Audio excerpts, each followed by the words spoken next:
So hey guys, welcome back to the channel. और जैसे कि मैंने प्रीवियस वीडियोस में बोला था कि अब व्लॉग आने वाला है इस चैनल पे, लेकिन लॉकडाउन की वजह से मैं कहीं भी जा नहीं पा रहा हूँ और व्लॉग शूट नहीं कर पा रहा हूँ। मैंने बहुत ट्राई किया एक्चुअली में, लेकिन फिर भी वो पॉसिबल नहीं हो रहा है। सो मैंने सोचा क्यों ना तब तक इसी ऑफिस में बैठे बैठे मैं आपको और अच्छे से प्लेसेस की जानकारी दूँ और अलग अलग तरह की इन्फॉर्मेशन और नई तरीके से दूँ। सो आज के इस वीडियो में हम लोग बात करने वाले हैं केदारनाथ धाम के बारे में। आज मैं आपको केदारनाथ धाम की फुल्ली गाइडेड टूर देने वाला हूँ, जिसमें मैं आपको केदारनाथ मंदिर के बारे में बताऊँगा, उसके लोकेशन के बारे में बताऊँगा, फिर आप केदारनाथ धाम कैसे पहुँच सकते हैं, कौन कौन से अलग अलग रूट्स हैं। उसके बाद केदारनाथ धाम जाने के सबसे बेस्ट टाइम के बारे में भी मैं आपको बताऊंगा। और अगर आप केदारनाथ धाम जाते हो तो आपको कौन कौन सी चीज़ जो है वो अपने साथ रखनी है, थिंग्स टू कैरी, वो सब इंक्लूड होगा इस वीडियोस में। So without wasting much time, let's jump into the video.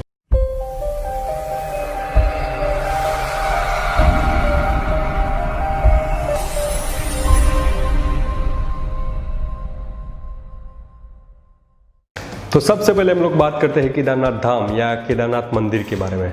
वैसे तो हर एक इंसान को पता ही होगा इस मंदिर के बारे में, इस जगह के बारे में, लेकिन जिन लोगों को नहीं पता उनको मैं खुद बता देता हूँ। यह हिंदू धर्म के भगवान शिव शंकर का, महादेव का काफ़ी पवित्र और काफ़ी प्रसिद्ध मंदिर है, जो हिंदू भगवान शिव शंकर के भारत में मौजूद 12 ज्योतिर्लिंगों में 5वां और सबसे लोकप्रिय ज्योतिर्लिंग माना जाता है।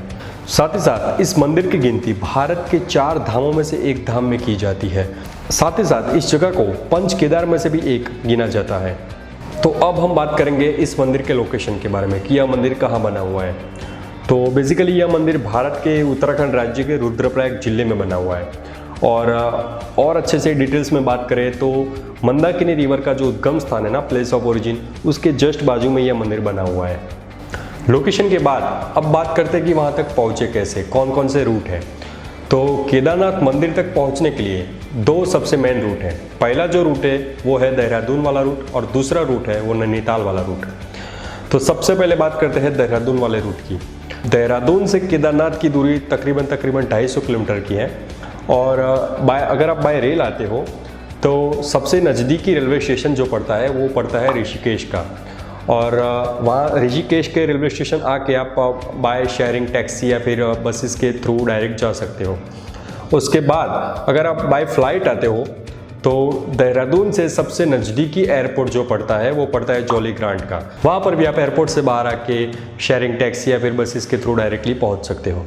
तो अब हम बात करते हैं दूसरे रूट के बारे में। दूसरा रूट कौन सा है? तो दूसरा रूट है नैनीताल वाला रूट। नैनीताल से केदारनाथ की दूरी तकरीबन 300 किलोमीटर के आसपास रहती है। अगर आप नैनीताल तक बाय ट्रेन आना चाहते हो तो सबसे नज़दीकी रेलवे स्टेशन आपको पड़ेगा काठगोदाम का। और अगर आप बाय फ्लाइट आना चाहते हो तो सबसे नज़दीकी एयरपोर्ट आपको पड़ेगा पंतनगर का। वहाँ से आप शेयरिंग टैक्सी या बसेस के थ्रू डायरेक्टली केदारनाथ पहुंच सकते हो। अब आप कौन से भी रूट से आते हो, कैसे भी आते हो, बाय टैक्सी, बाय बस, कैसे भी आते हो, वो आपको सोनप्रयाग तक ही छोड़ेंगे। सोनप्रयाग के आगे वो नहीं जाएंगे। तो अब आप पूछोगे कि ये सोनप्रयाग कौन सी जगह है, तो मैं आपको बताता हूँ। सोनप्रयाग गौरीकुंड से 5 किलोमीटर पहले आता है। सोनप्रयाग आप टैक्सी या बसेस में कैसे भी पहुँच के वहाँ पर जो लोकल टैक्सीज होती है ना, उसमें बैठ के आपको 5 किलोमीटर आगे गौरीकुंड तक जाना होता है। और गौरीकुंड से स्टार्ट होता है केदारनाथ धाम का ट्रैक।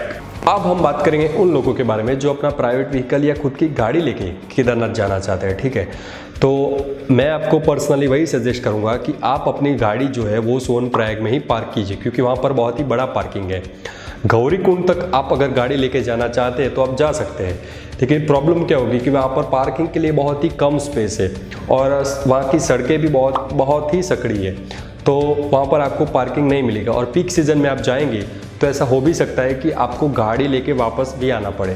तो आप ऐसा रिस्क मत लीजिए, उससे अच्छा है आप सोनप्रयाग में ही अपनी गाड़ी पार्क कीजिए। और उसके बाद वहाँ पर मौजूद लोकल टैक्सीज जो होती है उसमें बैठकर गौरीकुंड तक पहुँचे और आगे की आपकी यात्रा वो है कंटिन्यू करें। और अगर आप बहुत दूर से आए हो और पूरी तरीके से थक चुके हो तो सोनप्रयाग में ही बहुत सारी होटल्स एंड रेस्टोरेंट्स मौजूद है बहुत ही कम दामों में। तो आप वहाँ पर जाके आराम कर सकते हो, रिलैक्स कर सकते हो और उसके बाद में अपने आगे की यात्रा स्टार्ट कर सकते हो। और हाँ, सोनप्रयाग में ही केदारनाथ आने वाले तीर्थ यात्रियों को अपना बायोमेट्रिक रजिस्ट्रेशन करवाना पड़ता है, जो कि बिल्कुल फ्री है, लेकिन ये अनिवार्य है। अब आगे बढ़ते हुए हम लोग पहुंचते हैं गौरी कुंड। तो गौरी कुंड से केदारनाथ मंदिर की जो दूरी है वो है 16 किलोमीटर। तो ये 16 किलोमीटर का जो ट्रैक है वो आप कैसे कवर करते हो वो आप पे डिपेंड करता है। केदारनाथ आने वाले ज़्यादातर तीर्थयात्री क्या करते हैं, वो पैदल ही ये पूरा ट्रैक जो है वो कवर करते हैं। अगर आप पैदल नहीं करना चाहते तो वहाँ पर आपके लिए बहुत सारे ऑप्शंस भी अवेलेबल रहते हैं। तो आप पिट्ठू पे कर सकते हो, या फिर आप घोड़े पे जा सकते हो, या फिर आप हेलीकॉप्टर से भी जा सकते हो। ये पूरा आप पे डिपेंड रहता है। अगर आप पैदल जाना चाहते हो तो उसमें तो कोई प्रॉब्लम है ही नहीं, बस पैदल आप ट्रैक करते रहो, चलते रहो तो आप पहुँच जाओगे। अगर आप पिट्ठू या घोड़े पे जाना चाहते हो तो वहाँ पर ही लोकेशन पे गौरी कुंड पे ही बहुत सारे पिट्ठू और घोड़े अवेलेबल रहते हैं। वो अपने हिसाब से आप बार्गेनिंग करके थोड़ा ऊपर नीचे रेट करके आप जा सकते हो। लेकिन अगर आप हेलीकॉप्टर से जाना चाहते हो तो गौरी कुंड से 35 किलोमीटर पहले गुप्तकाशी और 20 किलोमीटर पहले फाटा में हेलीकॉप्टर सर्विसेज अवेलेबल है। तो आपको वहाँ पर जाना पड़ेगा और वहाँ से डायरेक्टली आपको केदारनाथ मंदिर के लिए हेलीकॉप्टर मिल जाएगा। हेलीकॉप्टर की जो सर्विस रहती है उसमें आप पहले से ऑनलाइन बुकिंग करवा सकते हो। वैसे तो उसमें एक्चुअली कोई प्रॉब्लम आती है नहीं, लेकिन पीक टाइम पे उसमें बुकिंग मिलना काफ़ी मुश्किल हो जाता है। वहाँ पर जाके बुकिंग मिलना काफ़ी मुश्किल हो जाता है। तो उससे अच्छा आप ऑनलाइन बुकिंग करके जाओगे तो काफ़ी बेहतर रहेगा। गौरी कुंड से केदारनाथ की ओर बढ़ते वक्त रास्ते में कई छोटे बड़े शॉप्स, रेस्टोरेंट्स, होटल्स अवेलेबल रहते हैं। और साथ ही में जो पैदल चलते हैं यात्री, पैदल ट्रैक करते हैं, उनके लिए थोड़े थोड़े अंतराल पे शौचालय, साथ ही में उनके आराम के लिए बेंचेस और किसी भी इमरजेंसी सिचुएशंस के लिए छोटे बड़े चिकित्सालय भी मौजूद है। साथ ही अगर आप मंदिर के पास में ही कहीं रुकना चाहते हैं तो मंदिर के थोड़ा ही आगे गढ़वाल मंडल विकास निगम का टूरिस्ट रेस्ट हाउस भी बना हुआ है। आप वहाँ पर जाके भी स्टे कर सकते हैं। लेकिन यह रेस्ट हाउस मंदिर के बिल्कुल पास में बना हुआ है, इसीलिए सारे टूरिस्ट यहाँ पर ही रुकना पसंद करते हैं। और अगर आप वहाँ पर जाके बुकिंग लेना चाहोगे तो शायद तक आपको बुकिंग नहीं मिलेगा।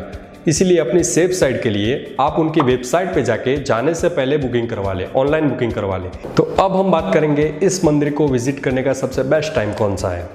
तो देखो, वैसे एक्चुअली में यह मंदिर पूरे साल में अप्रैल से लेकर नवंबर तक सिर्फ 6 महीने खुला रहता है।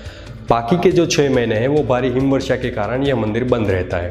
तो अब आपको पता चल गया है कि इस जगह को विजिट करने का सबसे बेस्ट टाइम कौन सा है। तो अब हम बात करेंगे इस मंदिर के टाइमिंग्स के बारे में कि यह मंदिर कब तक खुला रहता है, कब खुला रहता है, कब बंद होता है। ठीक है, तो देखो, वहाँ पर जाने वाले तीर्थयात्रियों के लिए यह मंदिर हर सुबह 6 बजे खुल जाता है और रात को 8:30 बजे यह मंदिर बंद हो जाता है। और दोपहर को भी 3 बजे से लेकर 5 बजे तक यह मंदिर बंद रहता है। अब बात करते हैं थिंग्स टू कैरी के बारे में, मतलब कौन कौन सी चीज़ें आपको अपने साथ रखनी है केदारनाथ धाम की यात्रा के दौरान। ठीक है, तो आप इस मंदिर पे जा रहे हो तो रेनकोट या छाता अपने साथ ज़रूर रखें।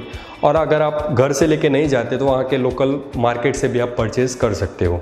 और गर्म कपड़े अपने साथ रखना ना भूलें, क्योंकि वहाँ पर क्या होता है कि दोपहर में गर्मी पड़ती है, लेकिन रात को सडनली टेम्परेचर बहुत ही लो चला जाता है और बहुत ही ज़्यादा ठंड पड़ने लगती है। तो गर्म कपड़े भी अपने साथ रखना ना भूलें। तो बस यार, आज की वीडियो में इतना ही। उम्मीद है आपको केदारनाथ धाम यात्रा की जो मैंने ये इन्फॉर्मेशन दी वो आपको पसंद आई होगी। अगर पसंद आई है तो वीडियो को लाइक कीजिए, अपने दोस्तों के साथ शेयर कीजिए और चैनल को सब्सक्राइब कीजिए। और मिलते हैं नेक्स्ट वीडियो में, तब तक के लिए जय श्री केदार।